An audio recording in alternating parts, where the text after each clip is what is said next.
Hello friends, குயிக்காக ஒரு recipe சொல்லலாம்னு வந்திருக்கேன். இது டயட்டாக இருக்கவங்க இல்லை வெஜிடேரியன், அன்றைக்கி வெஜ்ஜு மட்டும் தான் நான் சாப்பிடுவேன், பட் டைம் இல்லைன்னும் போது குயிக்காக செய்யலாம். டயட்டில் இருக்கவங்க ஆயில் கான்ஷியஸ் மட்டும் பார்த்துக்குவோங்க. ஸோ ஃபஸ்ட்டு எண்ணெய் வச்சுட்டு சட்டியை வச்சுட்டு அதில் கொஞ்சம் கடுகு போட்டுட்டு கொஞ்சம் கடலைப்பருப்பு போடுங்க. எனக்கு கொஞ்சம் கறி வெடித்து நீங்கள் அதை செக் பண்ணிக்கோங்க. அப்புறமா ரெட் சில்லி காஞ்ச மிளகா போட்டுட்டு கொஞ்சம் நேரம் ஃப்ரை பண்ணிவிட்டு உடனே கேப்சிகமும் ஆனியனும் சேர்ந்தா போல் போட்டுட்டு நல்லா ஸ்டர் ஃப்ரை பண்ணணும். அது அந்த ஆயிலே குக் ஆகும்போது ரொம்ப டேஸ்ட் நல்லாயிருக்குங்க.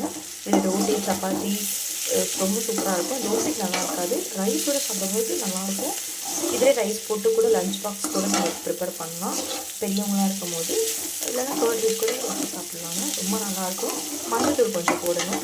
இது நல்லா ஆயிலையும் நல்லா பண்ணணும். தண்ணி தொளிச்சு விட்டுட்டு குக் பண்ணி பாருங்கள். எப்படி தண்ணி தொளிக்கணும் அப்படின்னா, கொஞ்சம் தேவையான தண்ணி எடுத்து இந்த மாதிரி சும்மா இது லைட்டாக தொளிச்சிங்கன்னா நம்மளுடைய கேப்சிகம் ஸ்டர் ஃப்ரை பண்ணால் ஒரு பொரியல் ரெடி ஆகிடும். டெஃபினட்டாக ட்ரை பண்ணி பாருங்கள். ஓகே, தேங்க்யூ, பாய்.